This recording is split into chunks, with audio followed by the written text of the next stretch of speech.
Tadi maksudnya yang ini kita pendalaman ya, masuk ke pendalaman. Yang maksudnya sisa beras import yang kemarin itu, sekarang kan ada di dalam gudang Bulog. Itu diapain? Kalau ditunggu lagi, takut nanti kalau dilepas ke pasar, enggak untuk dijual, udah nggak bisa dijual lagi itu. Orang saya ke sana masih udah ada kutunya kok. Izin Bu Ketua, karena saya asik dengan Pak Slamet sehingga saya lupa ini, padahal ini penting. Ini nanti ini kami akan bahas biasanya kita keluarin, tapi tidak boleh untuk, kita sudah sepakat tidak boleh untuk masyarakat, tidak boleh untuk SPHP, tidak boleh untuk bantuan. Itu dikeluarin, nanti itu diperhitungkan, karena gini Bu, tidak serta-merta busuk langsung kita keluarin. Ada slogannya orang yang di sana yang bekerja, biarkan hancur ini beras, yang penting sesuai prosedur. Jadi itu Bu, itu sudah kita harus terima itu. Jadi ini diambil, tapi berita acara dan seterusnya, ini kemudian diketahui oleh BPK, BPKP, baru kita keluarin. Tapi sudah sepakat kemarin, di Rakortas, bahwa ini tidak boleh diberikan pada masyarakat. Itu sudah sepakat. Tetapi ini Bu, begitu kami keluar nanti, kami telepon di Rut Bulog, Bu Ketua. Kami telepon tindak lanjuti untuk Jogja. Memang Bulog sudah melaporkan juga ada 100.000 sampai 300.000 seluruh Indonesia dari 2 juta. Ini sudah masuk dalam list, termasuk Jogja. Tetapi nanti kami tanya lagi, kalau bisa dipercepat yang di Jogja. Itu Bu. Minta maaf Bu Ketua. Baik, selanjutnya untuk pendalaman Pak Slamet. Baik, terima kasih pimpinan yang saya hormati Bu Ketua, Wakil Ketua, anggota, Pak Menteri, Pak Wamen, dan seluruhnya, jajaran Kementerian yang saya hormati. Yang pertama terkait dengan program Oplah dan Cetak Sawah, ini melibatkan ada anggaran yang besar. Kalau tidak didalami sekarang, saya pikir di rapat eselon 1 perlu diperdalam ini Bu Ketua.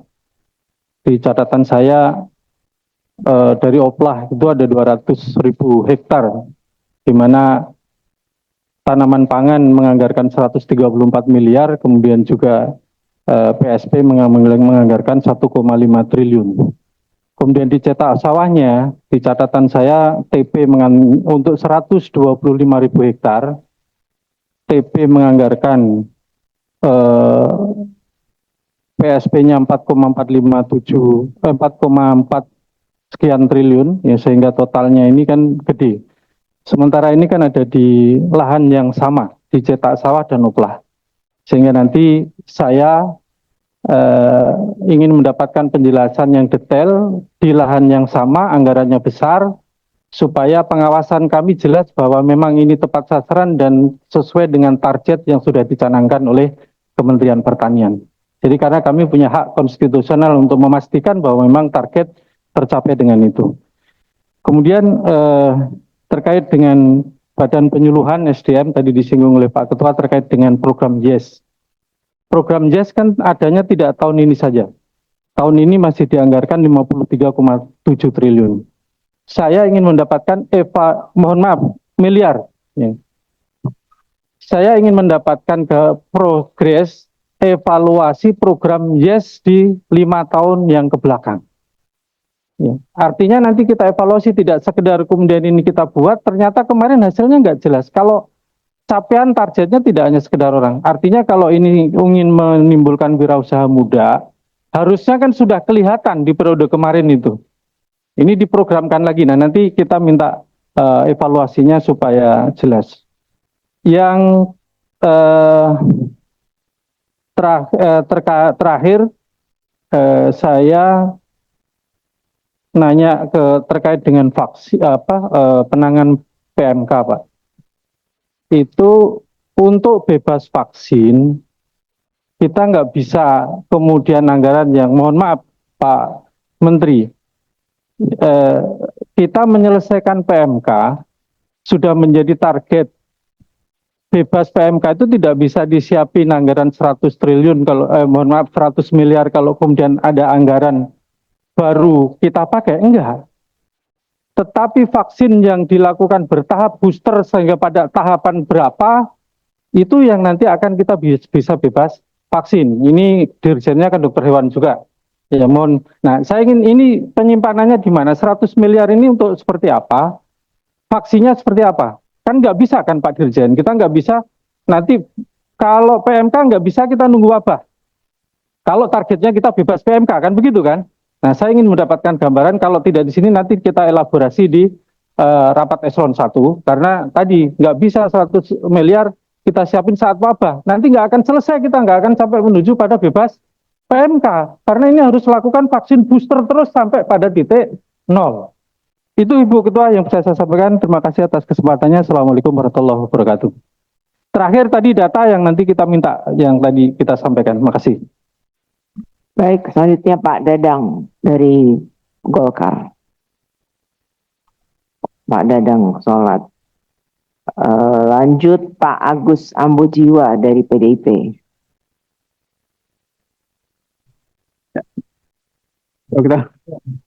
Terima kasih Ibu Ketua yang saya hormati, Ibu Ketua, Ibu Wakil, Pak Menteri, Pak Wamen, dan seluruh jajaran. Saya hanya sedikit saja menyampaikan kepada Pak Menteri apresiasi saya atas pencapaian target produksi kita ya, 13,95 juta ton. Tapi saya juga merasa ini, kalau saya, Pak Menteri ya, ini karena luasan yang luas. Luasan lahan 4.560 juta hektar. Produksi kita 13.900 juta ton. 13 juta, sorry. Kalau saya analisa ini, rata-ratanya cuma 3 hektar, 3 ton per hektar. Produktivitasnya. Iya, kalau saya hitung ya, tidak apa salah itu atau tidak. Kalau 3 ton per hektar, kalau pendapatan petani beras ya, iya, 3 ton. Ya, artinya ya gabah beras ini ya. Oke. Bukan gabah, sorry. Artinya kalau kita mestikan kita meningkatkan produksi lagi. Kalau cuma 5 masih kita 5 pendapatan petani ongkos kerja itu 16 juta, 16 juta ya per hektar rata-rata. Kalau kita jual gabah 6, sekian, rata kalau 5 ton kali kita 20 sekian juta. Berarti masih rendah sih pendapatan petani. Kita masih dorong, bukan kita ekstensifikasi perluasan lahan, mesti kita dorong peningkatan produksi. Sama di Kapuas kemarin. Kapuas dari 3.000 sekian lahan yang sudah dicetak ya, yang ditanam 272 hektar. Itu masih rata-rata 3 ton pendapatan baru panen kemarin. Artinya kita harus lebih menggenjot lagi pendapatan produksi. Dari segi apa kelemahannya, khususnya di daerah-daerah terpencil itu masalah jalan tani, Pak Menteri. Fasilitas peningkatan produksi itu jalan tani dan sebagainya itu mungkin penting dipikirkan Pak Menteri, sehingga kedepannya tidak hanya konsentrasi kita membuka lahan saja, tapi bagaimana kita memperdayakan apa yang sudah lahan yang sudah ada gitu, kekurangan termasuk irigasi dan sebagainya. Yang kedua Pak Menteri tentang undang-undang tadi ya, bukan undang-undang nomor 13 tadi, tapi undang-undang nomor 19 tadi tentang asuransi. Itu kan sudah tidak ada lagi nih. Pak Menteri bisa dikembalikan itu ya, dipikirkan kembali. Kasihan masyarakat kok tidak asuransi. Yang ketiga, titipan dari teman penyuluh. Rata-rata penyuluh saya dapatkan kemarin, yang anak-anak muda itu, mereka ngambil uang bank untuk dipakai kawin. Jadi gajinya sudah tidak ada lagi. Mereka mengharapkan tambahan dari pemerintah pusat lah, tambahan operasional. Kalau mereka tidak dapat tambahan operasional, mereka tidak bisa bekerja, tidak bisa optimal melaksanakan tugas-tugas pokok mereka sebagai penyuluh. Artinya produktivitas petani tidak bisa meningkat kalau penyuluhnya tidak cerdas. Ya, ketiga, titipan mereka minta difasilitasi, dikasihkan pelatihan lagi lah. Karena sekarang kan penggunaan teknologi. Rata-rata penyuluh ini sudah tidak cerdas lagi Pak Menteri. Mungkin penambahan sumber daya manusianya. Mungkin itu dari saya. Terima kasih Pak Menteri. Ya.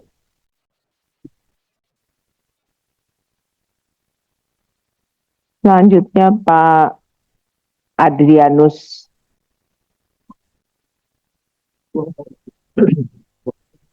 Terima kasih pimpinan. Assalamualaikum warahmatullahi wabarakatuh.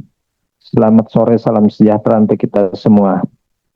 Yang saya hormati Ibu Ketua dan para Wakil Ketua, beserta seluruh anggota Komisi 4. Yang saya hormati Bapak Menteri, Bapak Wakil Menteri, Bapak Sekjen, dan seluruh jajaran. Ada dua hal yang ingin saya sampaikan. Pak Menteri, ini suara dari teman-teman perpadi, khususnya di Kalimantan Barat. Ya. Harga beli beras dari Bulog kan 12.000, yaitu sudah berdasarkan kesepakatan tanggal 30 Desember 2024, di mana perpadi harus setor 20% ke Bulog. Nah, tapi masalahnya rendemen di Kalimantan Barat itu rata-rata paling tinggi 48%. Jadi antara 45 sampai 48%. Nah, sehingga kalau kita hitung modal perpadi atau penggilingan itu sudah 13.000 Pak Menteri. Sementara harga beli Bulog 12.000. Artinya itu mereka rugi Rp1.000. Nah, kalau tadi petani dengan harga 6.500 sudah bisa tertawa, tapi teman-teman dari perpadi ini dengan harga 12.000 ini keningnya berkerut.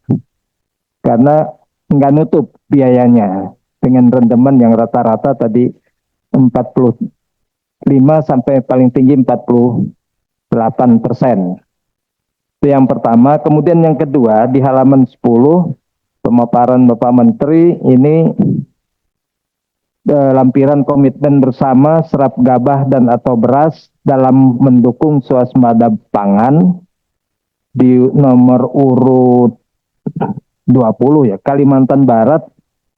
Di situ perkiraan luas panennya hanya 86.637 hektar dengan produksi gabah kering panennya 309.963 ton, kemudian setara berasnya 156.359 ton. Pak Menteri, kalau Pak Menteri jalan dari Pontianak menuju Sambas, itu sepanjang hampir 600 km, kiri kanan itu kan kebun kelapa semua, ya, ini daerah-daerah pesisir, dan sebagian juga ada sawah. Nah, dalam rangka operasi oplah, ya, saya mengusulkan supaya kebun-kebun kelapa ini ditumpang sarikan dengan tanaman padi, Pak. Nah, untuk pengairannya itu cukup dengan mesin-mesin pompa, dan itu akan menghasilkan lebih dari apa yang dicatat di sini, ya. Dari 86.637 hektar luas panen, itu mungkin akan bertambah 3 kali lipat kalau memang lahan-lahan ini dioptimalkan, ya. Mungkin itu saja Pak Menteri, terima kasih pimpinan. Assalamualaikum warahmatullahi wabarakatuh. Selanjutnya Pak Ketut Suendra. Oke, terima kasih Ibu Pimpinan, Wakil Pimpinan, Pak Menteri, Pak Wakil Menteri jajaran, seluruh anggota Komisi 4 yang saya hormati. Terima kasih sekali lagi. Saya hanya dua saja nih Pak Menteri, kaitan dengan Permentan nomor 10 bidang peternakan tahun 2024. Ini ada kejanggalan menurut kami. Permentan ini diterbitkan tahun 2024, tapi berlaku di 2021. Yang kedua, Pak Menteri, saya juga korban dari perubahan-perubahan ini. Di zaman Orde Baru, kita lihat semua ada peternak mandiri, peternak rakyat. Akhirnya itu dirubah. Di mana pada saat di zaman Orde Baru, kita perusahaan besar peternakan tidak boleh pelihara, hanya menyiapkan bibit dan pakan. Tapi ini dirubah, pelan-pelan dirubah. Ini sekarang habis. Saya termasuk pemainnya dulu dan sekarang sudah tidak. Pak Menteri boleh keliling seluruh Indonesia, cari peternak mandiri, peternak ayam potong itu sudah tidak ada. Dan ini sudah dirancang lagi 50-50 nanti di 2027. Itu sudah tidak ada peternak lagi, Pak Menteri. Maka dari itu, kembali lagi semangatnya Pak Menteri membela rakyat kecil, ini penting. Saya sampaikan hari ini, saya lulusan dokter hewan, sekarang akhirnya masuk ke sini. Karena sudah tidak bisa pelihara ayam. Yang kedua, kaitan dengan singkong kita, Pak Menteri, terima kasih. Banyak perhatian juga ke Lampung. Ini mau menjelang Lebaran, Pak Menteri. Tapi pabrik 2 hari buka, buka, tutup. Antrian itu sampai berkilo-kilo mobil yang angkut singkong. Dan sekarang salah satu perusahaan besar yang ada di Lampung itu membuat aturan sendiri, menurunkan harga tidak lagi sesuai dengan yang dibuat oleh Dirjen PP Tanaman Pangan. Dan ini menjadi keluhan. Saya sangat senang sekali Pak Menteri tadi menyampaikan pemerintah akan ambil alih agar ini segera terselesaikan. Dan ini menjelang Lebaran, masyarakat butuh uang, butuh dana untuk Lebaran, tapi singkongnya tidak bisa dipanen. Terima kasih Pak Menteri. Terima kasih Bu Ketua. Baik, Pak Dadang masih. Terima kasih Bu Ketua, sejajaran pimpinan, teman-teman yang saya hormati, Pak Menteri, sejajaran yang saya hormati. Saya ingin menyoroti pertama dari persiapan perluasan peternakan sapi pada waktu pertemuan di Bandung, di mana persiapan 5.000 ekor masuk di Bandung, tapi yang dibutuhkan adalah pakannya. Sapi datang, tapi pakannya di mana? Hijauannya. Nah itu ternyata sudah dikoordinasikan, ada lahan di Subang, 6.000 hektar, terus itu tinggal bagaimana proses bantuan dari Komisi 4 dan dari Pak Menteri sendiri tentang supaya percepatan dalam rangka perizinannya. Ini biasa berbelit di sini. Repot. Yang kedua, ini koordinasi antara Kementerian Pertanian dengan Kehutanan. Terkait tadi bagaimana kehutanan dengan 20 juta hektar untuk ikut dalam membantu cadangan pangan. Ini kita ada hal yang mesti digarisbawahi bahwa tanaman kehutanan harus tetap berbasis kehutanan, tidak geser kepada lahan terbuka yang perlu matahari banyak. Jagung, padi itu berat kalau di kehutanan. Tapi kalau ada karbo yang lain yaitu sukun, itu kami sedang ada pendalaman dengan Unpad tentang sukun yang bisa melawan karbohidrat yang baik. Nah, bisa dibikin tepung untuk melawan tepung terigu. Itu jadi kehutanan misinya ditunjang oleh perkebunan sukun. Atau juga dengan perhutani dan perkebunan Nusantara 8. Ini lahan banyak, tapi mereka sewa-sewakan. Jadi mengakibatkan banjir. Banjir di mana-mana itu karena alih fungsi lahan. Dan banjir itu menurut para ahli bukan bencana, tapi dibuat oleh manusia. Kalau longsor bencana, kalau banjir karena memang manajemen air kita kacau, masih manajemen air, pengolahan air kita masih acak-acakan. Ya ini harus perlu koordinasi tentang manajemen air, pengolahan air, pengawetan air, terus bagaimana tadi sungai-sungai harus tertata dengan baik. Itu yang pertama sapi, protein, dan harus terkait dengan kehutanan. Perkebunan Nusantara 8 dan perkebunan-perkebunan terlantar lainnya untuk cadangan pangan dan sekaligus cadangan untuk pakan. Berikutnya juga saya menerima bagaimana kondisi saat ini pembudidaya ayam pedaging, tadi disebut-sebut oleh Pak Heri ayam pejantan. Ini perusahaan besar masuk kepada ayam pejantan berbahaya nih. Ayam pedaging saja sekarang petani itu jadi kacungnya. Peternak budidaya jadi kacung, jadi pekerja daripada Popan, termasuk sekarang Japa Kompit, itu jadi monopoli. Ini terkait dengan Undang-Undang Nomor 18 tentang peternakan. Mereka minta geser ke Undang-Undang Nomor 16, kembali kepada zaman Pak Harto. Kalau zaman sekarang monopoli itu terbuka buat mereka, sehingga ya Popan bekerja sama seolah-olah silahkan para yang pemilik lahan untuk bikin close house. Close house dibantu dananya pinjam ke bank swasta. Begitu sudah jadi, DOC-nya pertama dikasih bagus, berikutnya hanya grade 2.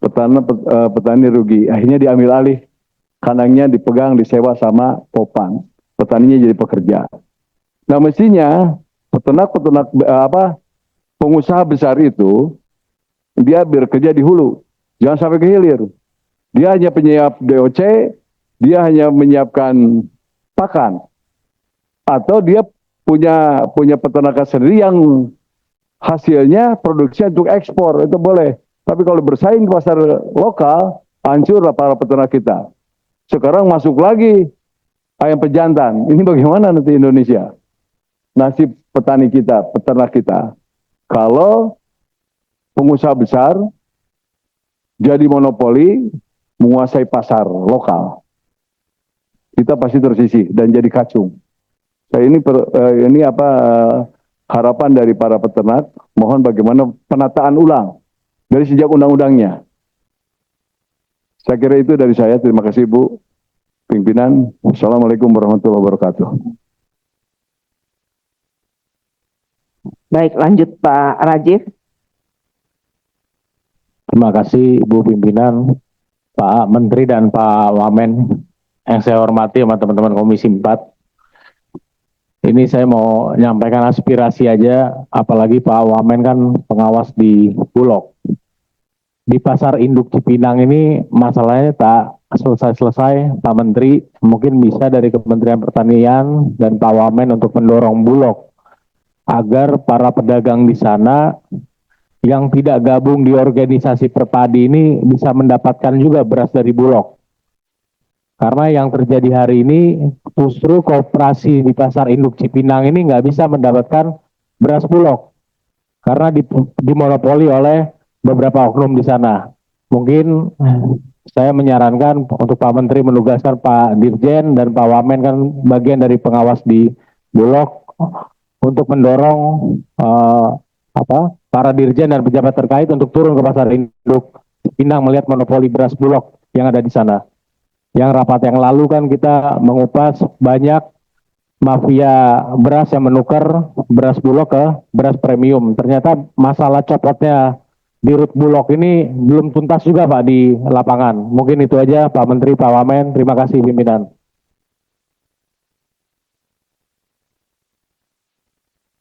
Baik, Bapak Ibu sekalian, berdasarkan dialog, diskusi, saran, dan masukan anggota Komisi 4 DPR RI, telah dirumuskan beberapa poin penting yang akan dijadikan sebagai kesimpulan. Untuk itu, sebelum acara kita akhiri, akan saya bacakan kesimpulan rapat kerja hari ini. Bu Ketua, mohon maaf tadi untuk pemeriksaan Permentan 42 tahun 2012 Pak Menteri belum dijawab. Mungkin nanti kita berharap bisa direview seperti Permentan 43 2012 menjadi Permentan 43 2018 tentang karantina. Enggak ada. Tentang buah segar Pak Menteri dan sayur-sayuran yang untuk tempat masuknya.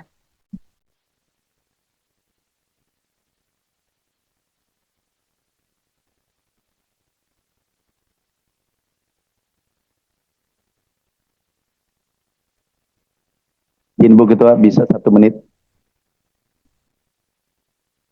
Ya, sekaligus mohon penjelasan dulu yang dari pendalaman kita sebelum kesimpulan. Mohon Bu. Baik. Pak Menteri, maaf tolong dijawab dulu tadi. Selesai. Izin,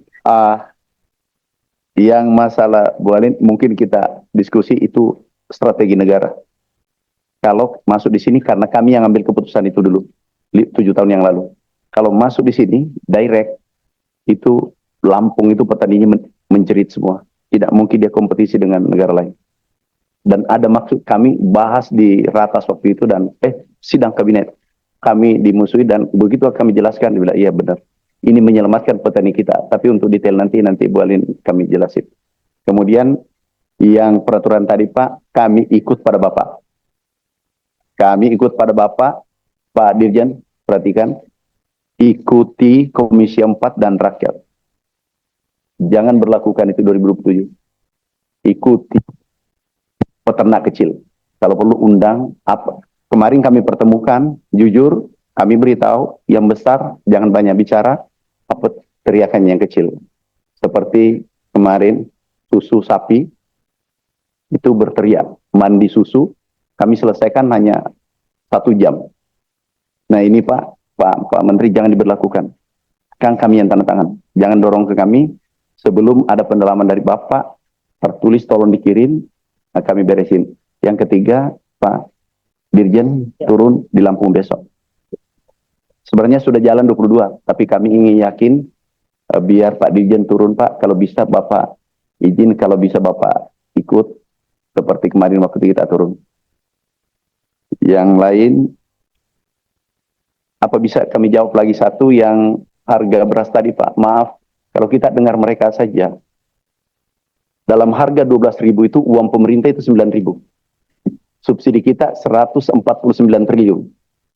Begitu kita bagi 30 juta ton, itu uang kita di dalam ini adalah 9.000. Kemudian kita minta hanya 20%. Dia katakan rugi Rp1.000, itu saja bisa BEP. Tapi 80% bisa untung 5.000 per kilo. 3.000 per kilo. Dia tidak pernah rugi Pak. Kami dulu penjual beras. Dia tidak pernah rugi. Karena kami diskusi langsung, tidak bisa mungkin melalui Bapak. 20% ini uangnya negara 9.000 Pak. Subsidi kita, irigasi, yang semua ini kita bagi, 30 juta ton, 149 triliun, masuk itu 9.000 per kilo jatuhnya. Jadi mereka biayanya petani, kemudian penggilingan, itu maaf, petani yang paling kecil, hanya Rp200.000 per bulan, dia dapat 300.000. Sehingga kita HPP naikkan. Yang dapat paling banyak middleman Pak. Tahu yang didapatkan 309 bahan pokok 313 triliun. Jadi kalau dia menangis yang besar, aku mau diskusi. Tapi kalau yang kecil menangis, aku tindak lanjuti. Itu Pak yang bisa kami sampaikan, Bu Ketua.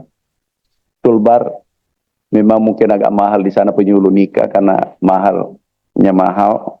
Jadi nanti kami coba lihat Pak, telah, karena anggaran kita sangat terbatas. Makasih Bu Ketua, itu yang poin-poin penting. Makasih. Nanti Ini jawaban bagus ini. Nanti kita coba dari Pak Menteri barusan bagaimana justru ikut Komisi 4. Bagaimana membela rakyat sehingga monopoli tidak terjadi. Oke. ketemu dengan peternaknya langsung. Ya, peternaknya akan saya bawa. Ya. Termasuk ahli kajiannya. Terima kasih. Tadi yang ayam sudah.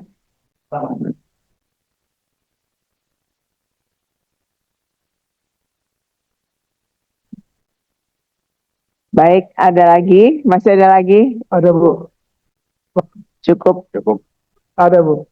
Ada? Izin Bu bisa Bu. Saya ada kah? Ya, Potong aja ya, Pak. Sedikit. jadi kita nyebut Masih ada bisa. kata. Boleh ya. Assalamualaikum warahmatullahi wabarakatuh. Terima kasih Bu Ketua, Wakil Ketua, sahabat-sahabat anggota Komisi 4, Pak Menteri. Saya dari Dapil 2 NTT. Saya sangat mendukung Pak Menteri yang mau gerakan buka lahan tidur di NTT. Cuma saya sangat sedih. Jelas, siapapun, petani manapun, ahli manapun, pasti tanaman butuh air. Pak Menteri tahu nggak? Di NTT curah hujannya minim. Mungkin kemarin Pak Menteri ke sana, oke. Pasti asal Bapak senang bawa ke tempat yang ada kubangan air, ya bagus. Coba Pak Menteri, di NTT, khususnya Dapil 2, lahan sawah itu sawah tadahan 1.122 hektar. Lahan kering 2.000 lebih mengambil air dari mana? Penduduknya hidup di lahan-lahan kering. Sehingga saya minta Bapak Menteri, mungkin dicari solusinya. Kalau Bapak Menteri bisa sukseskan pertanian NTT, maka situlah saya jempol. untuk menteri.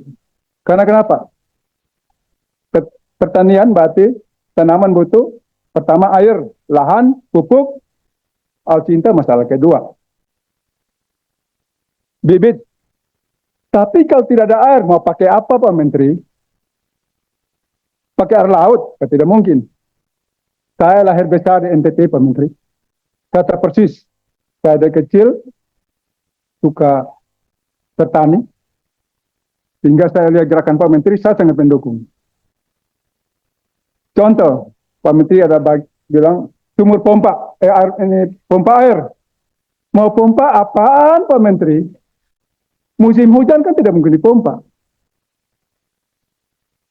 Pada musim kemarau, embung-embung total kering semua.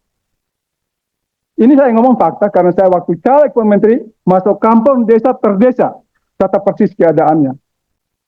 Saya kasih contoh satu. Nah, ini saya minta atensi dari Bapak Menteri, mungkin bisa berkoordinasi dengan Pak Menteri PU. Bendungan Leko Batu, itu di bawahnya tuh ribuan hektar sawah, Kabupaten Rotendao. Saya sampai ke situ.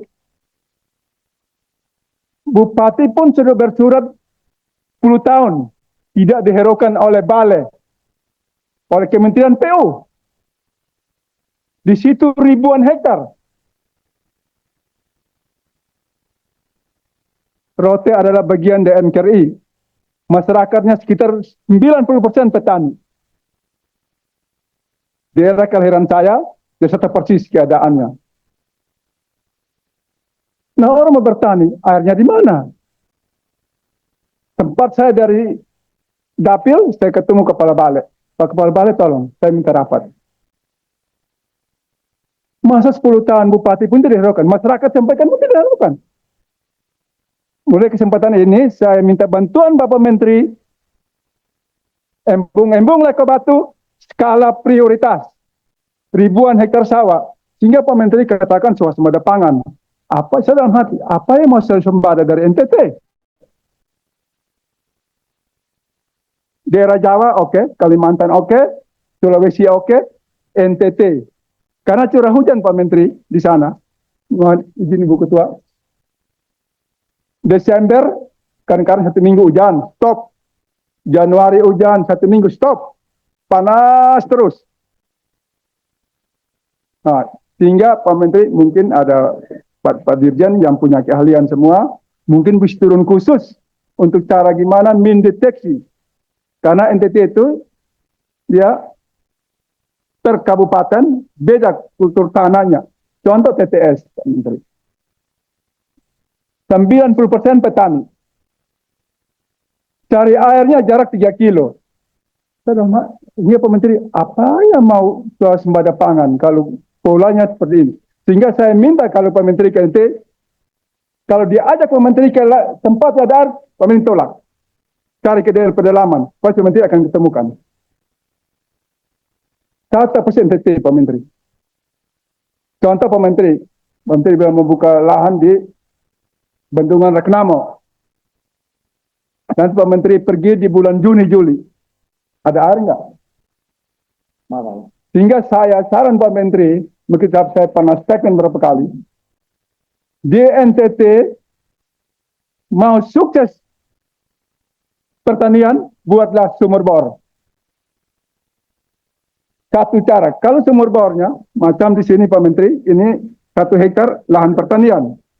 Kalau di bor di sini tidak ada air, solusinya bor 200 meter, dipakai sumur bor perpipaan. Sehingga air dari jarak 1 kilo pun disampai ke tempat lahan pertanian, 1 detik, 1 tetes air pun tidak akan merembet. Tapi kalau Pak Menteri pakai saluran, sampai pakal air merembet semua, habis. Mohon Ibu. Oke, itu aja yang dapat saya bagi, sehingga Pak Menteri mungkin Bendungan Leko Batu itu ribuan hektar sawah di Rotendao mungkin skala prioritas untuk cepat, itu hanya rusak spillway-nya sama pintu air. Terima kasih. Wassalamualaikum warahmatullahi wabarakatuh. Waalaikumsalam. Tidak ada yang perlu ditanggapi lagi, Pak Menteri? Ada? Kata Pak Satu kata, kami dari sana ada 189.000 hektar yang IP-nya 1. Tapi nanti kita diskusi lapangan, harap Pak kalau kami kunjungan lagi, karena kami fokus sana, karena ada 180 kita akan naikkan. Kita sama-sama Pak ke lapangan, karena kalau diskusikan di sini lapangan nggak ketemu nanti. Ya, makasih Bu. Saya tanya Pak Menteri. Yang itu ada ini pompa air yang Pak Menteri kasih itu cuma Menteri turun cek. Bukan dipakai pompa di ini, pasti ada di dalam laut Pak Menteri. Mau pompanya apa? Air nggak ada, mau pompanya apa? Saya tahu persis Pak Menteri, saya tahu persis. Nah, sehingga saya bilang, mau pompa batu karang. Sehingga sumur bor yang prioritas. Terima kasih Pak Menteri, terima kasih Bu Ketua. Dari sana, kami dari sana, Pak, kami dari sana kan, kami dari sana memang butuh embung, pompa, mungkin ada masih parkir, tapi ada juga digunakan, karena ada juga air yang selalu mengalir. Tapi gini Pak, kita bisa selesaikan kita ke lapangan, karena saya akan intensif ke sana karena butuh perhatian di sana, tingkat kemiskinan tinggi Bu. Ya, makasih Bu. Baik, mungkin embung itu perlu dihidupkan lagi Pak untuk program-program ke depannya ya, jangan dihapuskan karena kami juga ke daerah-daerah masyarakat lebih membutuhkan embung-embung itu di titik-titik yang lebih dekat dengan mereka. Ya. Baik, saya bacakan kesimpulan untuk bisa kita setujui bersama.